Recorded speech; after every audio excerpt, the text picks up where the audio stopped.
Welcome back to the reality, guys. I'm your host, Billy Blinks, back to talk one of our favorite shows. This is Love Island USA. This is episode 23. This was Friday night's episode, and you're having a little Love Island coffee with me here on Saturday morning as we go over last night's events. And there was a lot of drama last night.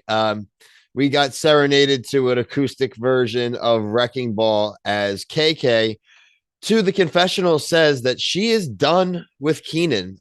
This a result of the video text message that was sent to Casa Amor, which was a very Temptation Island like leading tease of some of the events that have gone on, especially over the past few days at Casa Amor, including a tease of who slept with who.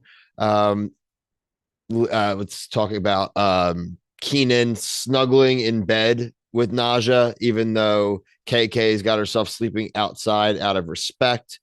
A few other of the, Hannah showing up, the new Hannah, which, shout out to our Hannah. I think she's holding down strong. I think she knows that she's going to be okay.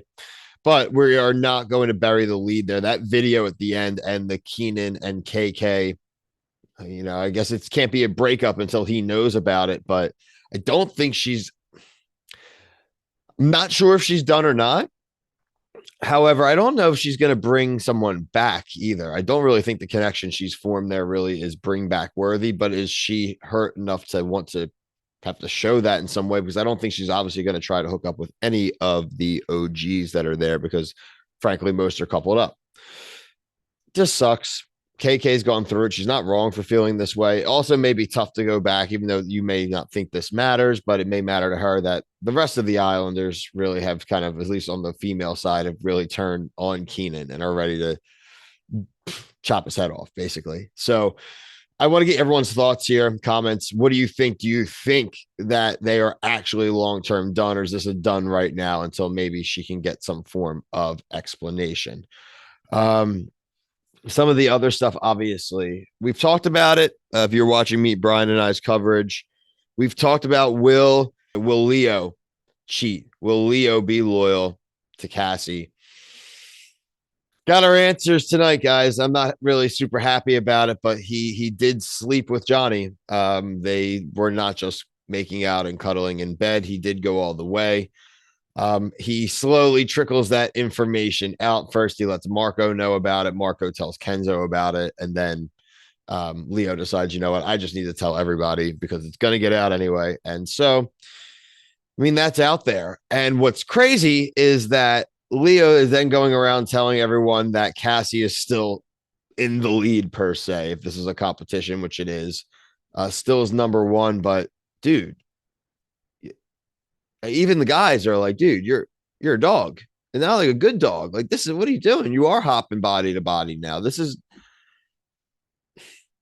it's wrong. Hey, listen, I know the idea is to explore, but he's not playing it the right way. Like they said, from Cassie to Anna to Cassie, now to Johnny, and claiming that he wants to go in a way back to Cassie, laying the groundwork there. And so I think Keenan Leo may have really overplayed his hand here. I think if America has anything to do with this, he is not going to be voted upon favorably. And like I said, I sometimes keep saying Keenan, but they both, like, to me, have put themselves really in not great positions if a vote is to come. And I didn't have much faith in Leo. We had the predictions going in the Casa more. I did think he was going to cheat. And this is where we're at. I think Cassie knows. She saw the video. She thinks that's his type. She's the only one saying it, but I think she knows. I think there's that intuition. And I do hope that she brings Mattia back with her. I think this guy's into her. I think he's a cool dude. I think he's shy. I think he's perfect. I don't want her going back there alone, frankly. I talked about Hannah. I think they're going to be fine. I think they're really solid, frankly. And we already know that the other Hannah is out of the picture in regards. So, yeah. I think that's not going to be too bad. We did get a little bit more, I think, clarity on the Carmen and the Kenzo Rob, aka Tom Riddle, love triangle.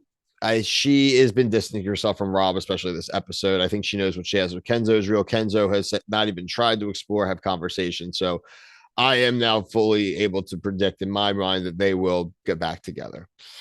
Let's see. Hideaways. Bergie Mania runs wild. Bergie gets to go to the hideaway with Sam.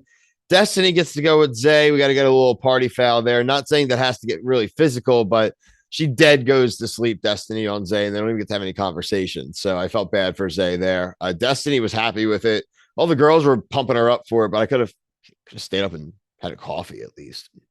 Talked about some things, found out what his favorite color was, maybe. I mean, I don't know. Fergie gaining those XP points, like we talked about Pokemon. He's gonna get there. Sam's cool. They're comfortable. I'd said I love, and I love the fact that they are getting along, and so hopefully this keeps growing. And Bergie's safe. Bergie's make go in the distance like Hercules. Will there be a second video? I didn't see the trailer for next episode for Sunday night, but will there be a second video? I think that would only be fair, but if not, I don't think the guys understand the buzzsaw that they are walking into when they the women come back from Casa Amor and they all go for the new villa. Looking forward to it. Make sure you check it out here, subscribe to here, and on TikTok for all of our Love Island and all reality TV coverage. But until next time, for myself and the rest of the team here at the Reality Guys, thank you. Peace.